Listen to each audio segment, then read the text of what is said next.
Hey folks, Colin here from Sumthins Recording, and today we're going to be looking at the AKG P220 condenser microphone, and I'm going to show you why it could be the best cheap condenser on the market, especially when it comes to vocals. We're going to be looking at the quality of tracks you could be getting by using the AKG P220 condenser microphone. This is about a $150 microphone. You can get it on Amazon, Sweetwater, at Guitar Center. But before we dive into all our different tracks here, if you're ready to go a little bit deeper into the mixing process and really start to hone your workflow as an engineer, then I have just the thing for you.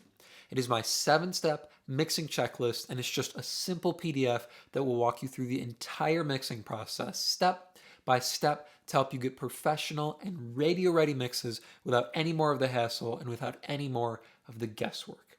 It's a completely free guide, and you can get access to that by clicking the link below in the video description. Now let's jump in here and explore the different tracks that we got using the AKG P220 condenser microphone. Now, like I said, this is an $150 condenser microphone, Sweetwater, Guitar Center, Amazon, but it is quite the workhorse, and I used it for the longest time on pretty much every vocalist that came into the studio here. It has since become my video microphone, if you can see it right here. I use it for recording all my videos, any kind of voiceovers, narrations, but I still sometimes use it for vocals. If I'm trying to throw in a quick background vocal or quick harmony something, I'll use the microphone that's right here at the desk. But it used to be up 24/7 inside the studio, or the vocal booth back there. Like I said, every vocalist that came into the studio sang on that microphone, and it's just a $150 microphone. So I want to show you why I love it on vocals, and we'll take a look at a couple other instruments that I would use it on as well, like acoustic guitars, and then of course drum room mics, because it's the room mic there in the booth.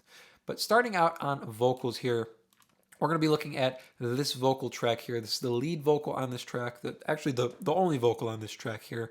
And then we'll move over and look at a couple different instruments. But let me hit play so you can hear what the track sounds like, and then I'll solo up the vocal so you can hear just the finished vocal mix here. Wait, wait, it'll be a little longer. She's coming for you. She'll get here fast as she can.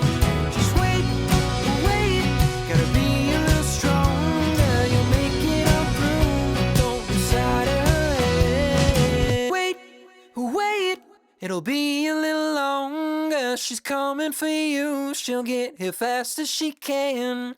Just wait, wait. Gotta be a little stronger, you'll make it on through. Don't lose sight of her head. Wait, wait, it'll be a little longer. She's coming for you, she'll get here fast as she can. Just wait, wait, gotta be a little stronger, you'll make. So you can hear the before and after there. You could hear the raw vocal versus the finished vocal we have in the mix here. But the reason I loved this microphone so much on vocals, especially because it is a cheap microphone, is because it would exaggerate the top end a little bit. Now, that could be a bad thing. If you have a vocalist that's pushing maybe a lot of air, maybe their S's they're really sibilant, they have a lot of energy in the sibilant range, or they're really harsh, they have a lot of high mid energy, maybe it's not the vocal microphone for you. But I found having it here in the studio when I used it for a very, very long time, that having that top end boost made it easier come mix time. Now let me show you what I mean by that. So here's the first EQ that I have on the vocal here. Now normally what I would have going into the compressor that I'm using on vocals is I would have a big boost up on the top end here at like 8K. So pushing that nice crispy top end, that nice air into the compressor so they work together to shape the vocal and get the vocal tone that I want for the track. But because this microphone has a little high-end boost built into it, most cheaper microphones have some kind of, crispy top-end boost, and some of them have a boost feature on them as well, because they're trying to compete with some of the better microphones by giving you that top-end boost. But especially on this microphone here, that top-end boost means when it comes to mix time, I don't have to boost anything on the top end. That boost is already built into the microphone, built into the recording. So when it comes to mix time, just a little bit of work here in the mid-range, low mids, maybe rolling off some of the low end. I can throw my compressor on, and I have a good vocal tone that I can throw up in the mix and keep going. It makes it quicker and it makes it easier for me to mix vocals. So let me back up here. We'll backtrack with our vocal. Starting just with this EQ. So we'll start raw vocal. I'll kick the EQ in. You can hear that little bit of shaping we do. And then I'll throw the compressor in and you can hear how it reacts to that boost built in from the microphone on the top end here. So here's raw and then we'll put in that first EQ. Wait, wait, it'll be a little longer. She's coming for you. She'll get here fast as she can. Just wait, wait. Gotta be a little stronger. You'll make it on through. Don't lose sight of her head. Wait, wait. It'll be a little longer. She's coming for you. She'll get here fast as she can. So pretty much just a couple cuts here, and then these slight two boosts in the mid-range. Those aren't doing a lot here. But the high pass filter and this cut in the low mid area do a lot to get our vocal pretty much as close as we can get with just the EQ here to the finish line and get it sounding like a finished vocal mix because we have that high boost built in from our microphone there. Let me throw in the compressor and you'll hear where we end up from there. Wait, wait, it'll be a little longer. She's coming for you. She'll get here fast as she can. Just wait, wait. Gotta be a little stronger. You'll make it on through. Don't lose sight of her head. Wait.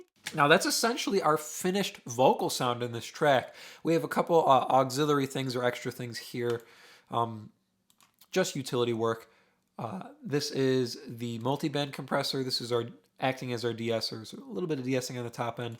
A limiter holding our vocal in place a little bit better. You can see it's a little dynamic there in some of the softer verses. So this is just making sure our vocal stays up front. And then a little more EQ on the top. On the back end here, just actually rolling off some of the top end. So once we threw the compressor in, that boost was a little bit too much, so a half dB cut here, and then just throwing on the low pass filter. And that's pretty much our vocal sound. One EQ and one compressor gets us very, very close to the finish line. Again, that's why I love this microphone so much, and that's why I used it for so long in the vocal booth on every vocalist that came in, because it had that pretty top end boost built in and it made it easier come mix time. As I mentioned before, that top end boost that you get from a cheap microphone or from a microphone like this can be dangerous if you're not taking it into account. If you throw the vocal in the mix and you start boosting up some top end here on a microphone like this, it's going to get harsh and it's going to get pokey because that already has a boost in it and you're boosting on top of that. So you have to be careful and you have to know that that boost is there. If you know it's there and you know how to use it, it's going to be smooth sailing inside your mix. So let me throw the vocal back inside the mix here and I'll A/B before and after here with our processing. You can hear our raw vocal inside the mix and then our finished vocal from our AKG P220 microphone. Wait, wait, it'll be a little longer. She's coming for you. She'll get here fast as she can. Just wait, wait, gotta be a little stronger. You'll make it out through. Don't lose sight of her head. Wait, wait, it'll be a little longer. She's coming for you. She'll get here fast as she can. Just wait, wait, gotta be a little stronger. You'll make it out through. Don't lose sight of her head. Wait, wait, it'll be a little longer. She's coming. You could hear there at the end, that first EQ and first compressor, that's pretty much our finished vocal sound there. A little bit of work from our multi-band here on the S's, making sure they're not jumping out, make sure they're staying natural inside our mix. Some extra limiting here to hold our vocal in place, and then just half dB move on the top end to make sure things aren't getting too crazy or too much air on the top end of this vocal. But we get the majority of our vocal sound from one EQ and one compressor with this microphone because it has that top end boost built in. That's why I love this AKG P220 on vocals. That's why I used it on vocals for so many years here. But let's explore it on a couple different instruments just so you can see how it's sounding here and how it's holding up.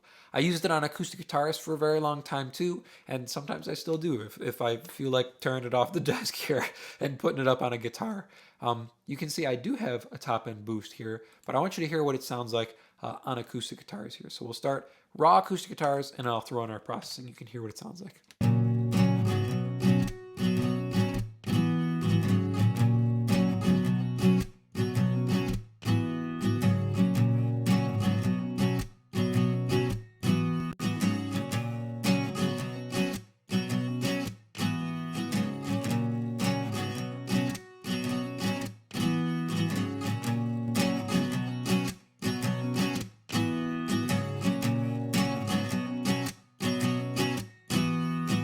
The same kind of thing that we heard on our vocal happens here without our processing in.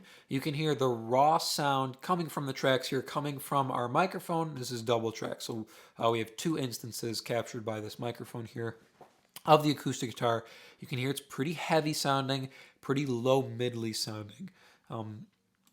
But just doing a roll off on the bottom end really fixes a lot of that you get from the microphone. So this microphone captures a lot of bottom end. You heard it on the vocal as well, and then here again on the acoustic guitar. That's not necessarily what you want on acoustic guitar or on vocals, but I find throwing in a high pass really gets rid of any of that right off the bat there. And there is a high pass filter built into the microphone as well. So if you find you're recording acoustic guitar, or maybe you're just recording vocals with it all the time, you can click that high pass in, and it'll take care of that bottom end right from the get-go there. I used to leave it open because I would record drums with it too, and I wanted that low end. So I never messed with the high pass filter on the microphone. I would leave it flat and then throw a high pass in on the vocal, throw a high pass in on the acoustic guitar, and you're good to go there. But what I also used it for, because it was the vocal microphone in the booth there, I also used it to capture a room sound on drums here. So here's our room mic on the drums here.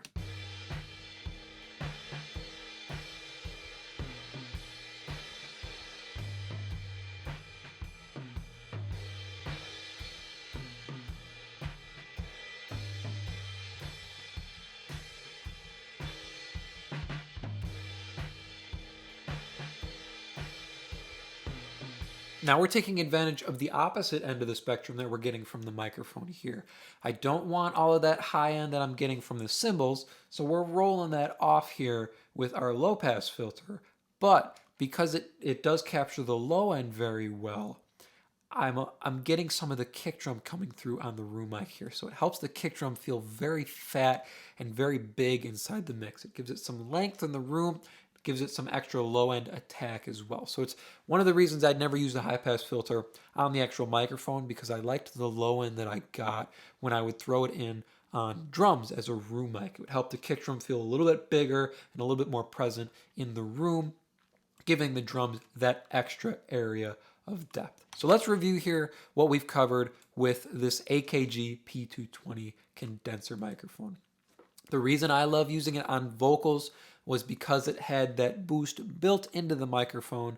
It also does have a pad here if you need to use it. If you wanted to throw it right on kick drum, right, you can throw the pad in so it doesn't get too crazy. But using it on vocals, it has a high-end boost built into the microphone, so I wouldn't have to do any of the work down the road when it comes mix time. You can see not doing any boosts in the top end here on the vocal, because we're getting those right directly from the source on the microphone. Then using it on acoustic guitar, like I said, you could use the high pass filter to get rid of any of that low mid mud. Then you wouldn't have to do any of the work that I'm doing down here. You'd pretty much just have some top end boosts, your compression. You'd be all good to go with your acoustic guitar. And the last thing I used to use it on all the time here was room mic, because it was up in the room there for vocals and for drums there. And we're doing the opposite end of the spectrum here on room mics for drums. So rolling off that top end, but letting us get all of that pretty low end, that big low end sound that we get from this AKG microphone.